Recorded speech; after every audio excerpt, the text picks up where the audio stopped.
Olá, tudo bem? Bem-vindos ao esboço da lição da Escola Sabatina. Bem-vindos a esse momento especial onde estudamos juntos esta porção da Palavra de Deus.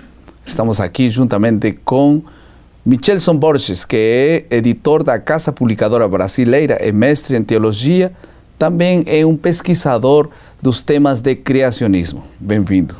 Obrigado, pastor. É um prazer estar aqui com vocês. Como vocês sabem, ele é comentarista também da lição da Escola Sabatina desta semana. Vocês podem encontrar esse comentário escrito na página de internet da CPV, cpv.com.br, né? Vamos a fazer uma oração e logo vamos a continuar com o nosso esboço. Por favor. Senhor Deus e Pai, nosso bondoso Criador, nós te louvamos por esses estudos em Tua Palavra que revelam não apenas o lado a faceta do Teu poder, da Tua onipotência, mas também revelam o Teu amor, a Tua bondade, como nosso Deus mantenedor, nosso Deus carinhoso. Agora pedimos mais uma vez que Teu Santo Espírito esteja conosco e também com nossos amigos que estão nos assistindo, para que possamos compreender bem aquilo que Tu queres nos revelar. Envia Teu Espírito para isso. Pedimos e agradecemos em nome de Jesus. Amém. Amém. O ano 1908 foi histórico para a Igreja Adventista, porque aquele ano a Casa Publicadora Brasileira imprimiu pela primeira vez a lição da Escola Sabatina. Foi uma lição, esta é uma cópia original da lição que contou com um tema muito apaixonante nesse tempo, a eleição, a primeira lição da Escola Sabatina, de todas as demais que foram produzidas durante todos os demais trimestres.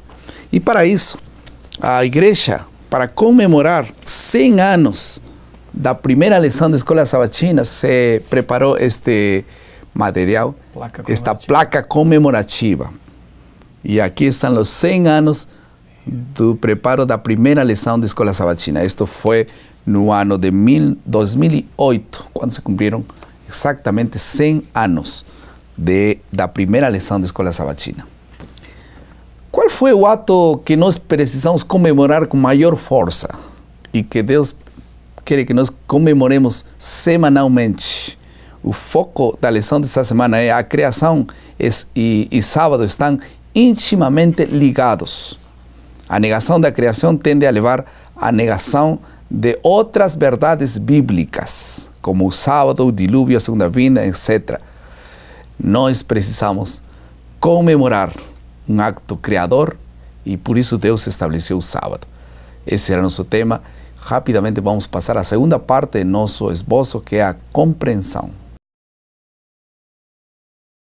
Na compreensão, nós vamos tocar a 3 pontos específicos. Em primeiro lugar, criação e o sábado. Em segundo lugar, Jesus e o sábado. E em terceiro lugar, o sábado e os últimos dias. A primeira pergunta, então, tem que ver com isso.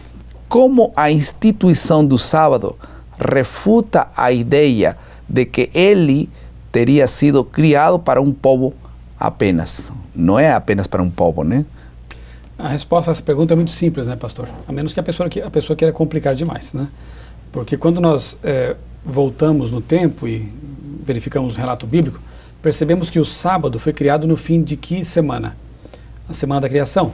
No momento em que Deus estabelece o sábado, e ali é dito em Gênesis que Deus descansou, dando o exemplo, santificou e abençoou esse dia, havia apenas um casal sobre a terra. Não havia povo nenhum, não havia povo judeu, não havia povo ameríndio, não havia mais ninguém, apenas um casal. E Adão e Eva não eram de nenhuma etnia, eram simplesmente seres humanos, os primeiros seres humanos. Se o sábado é criado nesse momento, inclusive antes do pecado, é bom lembrar, porque o sábado não é parte de uma lei que veio para servir de cerimônia ou algo parecido. Ele é parte de uma lei que é eterna, a lei moral, dada antes do pecado. Então o sábado foi criado para o benefício da humanidade e não de um ou outro povo. Jesus, quando diz que o sábado foi feito para o homem e não o homem para o sábado, confirma isso. Ele não disse o sábado foi feito para o judeu, ele diz o sábado foi feito para a humanidade e todas as pessoas que quiserem, exercendo o seu livre-arbítrio, podem ser abençoadas pela observância desse dia sagrado. E a Bíblia confirma a literalidade da semana da criação, você pode confirmar com a Bíblia isso? Sim, justamente quando nós lemos o relato do mandamento do sábado, né, ali em Êxodo capítulo 20, nós já mencionamos aqui em outras ocasiões, lembra-te do dia do sábado para o santificar, porque em 6 dias criou Deus os céus, a terra, o mar e as fontes das águas. Né? Isso está em Êxodo capítulo 20, verso 8. De 8 a 11 você tem o mandamento do sábado. Então o próprio mandamento, um dos 10 mandamentos, revela ou reafirma, né, a literalidade da semana da criação.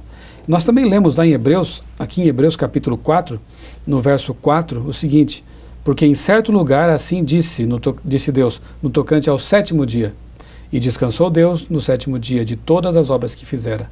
Então, tanto no Antigo Testamento quanto no Novo Testamento, os autores se referem sempre à semana da criação como sendo literal e o sábado como sendo a culminação dessa semana. Indo agora para Jesus e o sábado, a pergunta seria: o que o fato de Jesus ter realizado milagres no dia sábado revela sobre um dos significados desses dias? Algumas pessoas entendem de modo equivocado o fato de Jesus ter realizado curas no sábado e acham que com isso ele estivesse trabalhando, né, e assim mesmo quebrando o mandamento. Em primeiro lugar, é bom dizer que se Jesus tivesse transgredido a lei, e a Bíblia diz que isso é pecado, claramente, Jesus teria sido um pecador, e como pecador não poderia ter comprado nossa redenção. Ele mesmo careceria de perdão. Jesus nunca cometeu pecado, portanto nunca quebrou a lei de Deus. Mateus capítulo 5 diz que ele veio para cumprir a lei, não para aboli-la ou transgredi-la. O que Jesus fez no sábado não era trabalho, porque ele estava dando libertação às pessoas. Estava curando as pessoas, não fazendo isso em troca de dinheiro, nada, né? De nada, né? Como já dissemos numa outra ocasião também aqui nesses comentários, você poderia ir à carpintaria de José e Maria, de Jesus também, e você nunca encontraria a carpintaria aberta aos sábados.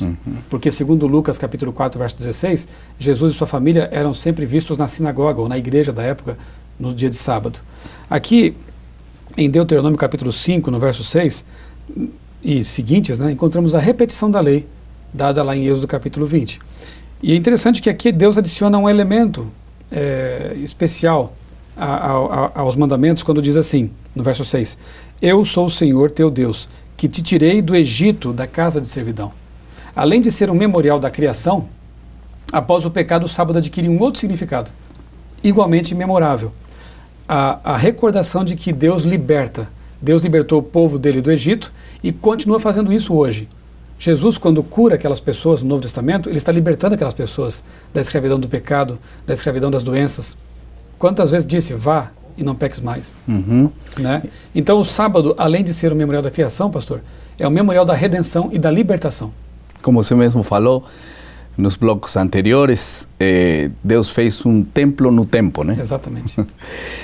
Em relação ao sábado e os últimos dias, como o mandamento do sábado está relacionado com as controvérsias que precedem a volta de Jesus?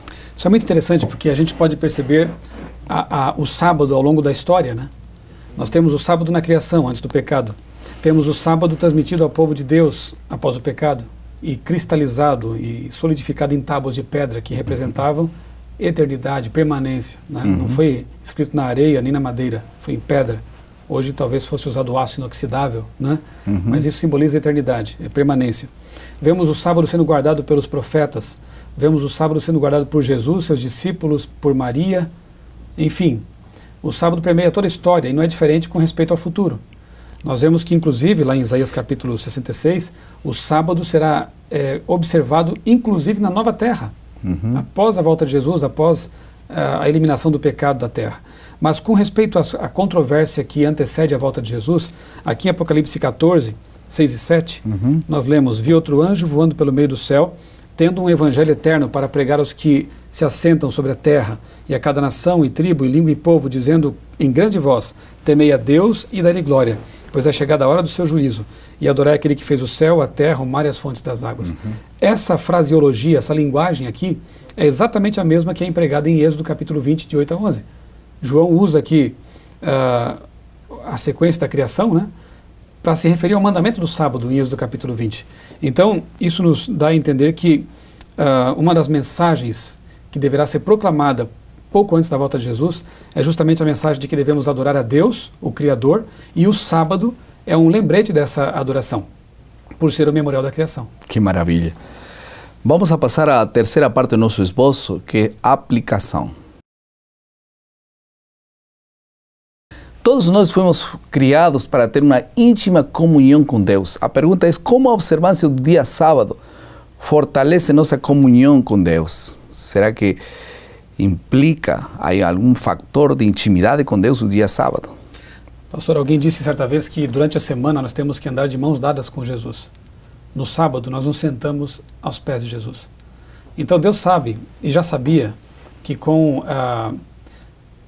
o corre-corre, né, dos dias modernos e com a vida difícil que teríamos depois do pecado, haveria sim a necessidade de um dia, não apenas para recordar a criação, não apenas para apontar para a libertação, mas um dia para a gente parar realmente, como diz o Salmo 46, verso 10, né?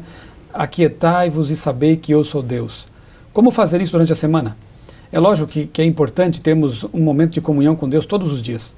De manhã ou à noite, o momento mais apropriado para você, em que você ora a Deus com mais calma, com mais paciência, abrindo o coração a Deus como se faz a um amigo, né? E que você também tenha um tempo específico para ler a Bíblia todos os dias. Mas em que outro momento da semana temos, assim, pelo menos 12 horas, a parte que estamos acordados, pelo menos, né? Acordados, 12 horas, assim, para você manter uma comunhão mais íntima, mais estreita com o Criador. É justamente no sábado. Mesmo aqueles que dizem guardar outro dia, acabam não fazendo isso porque resolvem assuntos de família, de negócios, né? Lavam o carro, limpam a casa. Então, quando nós observamos o sábado da maneira como deve ser observado, como diz a Bíblia, não é? Cuidando e não fazendo nossos próprios interesses, como diz Isaías 58, nós podemos então, como eu disse, aprofundar nossa comunhão com esse Deus maravilhoso. É como se recebêssemos uma força especial, uma energia especial para poder enfrentar a próxima semana, né, de desafios, de tarefas, justamente porque paramos um dia como se dessemos um passo para trás para dar um salto adiante. O sábado é esse passo atrás. Vamos passar à última parte do nosso esboço, a criatividade. Pense um pouquinho como o sábado tem afetado sua vida, como o sábado tem contribuído com sua felicidade, com sua relação com Deus. Nós queremos fazer uma oração muito especial para que o sábado seja de fato uma bênção para a sua vida, para a sua família. Algumas pessoas dedicam o sábado para dormir um pouquinho mais. E porque tem que descansar. Só que o sábado tem que ser aproveitado, não dormido, né? Sino acordado, orando com Deus, visitando a natureza, acessando os cultos da igreja, fazendo as coisas de bem como Jesus fazia o dia sábado. Nós podemos melhorar a qualidade de nossas vidas a partir da correta observância do dia sábado. E eu quero orar para que na casa de todos os servos de Deus, filhos de Deus, esta observância do sábado seja verdadeiramente uma bênção. Vamos orar? Querido Pai, mais uma vez, muito obrigado pela palavra, muito obrigado por o sábado, que de fato seja uma bênção para todos nós. Perdoa-nos se não estamos observando o dia santo como o Senhor quiser. Que o sábado seja um dia de encontro verdadeiro contigo e o Senhor possa reavivar em nosso coração um espírito reto. Em nome de Jesus. Amém. Amém.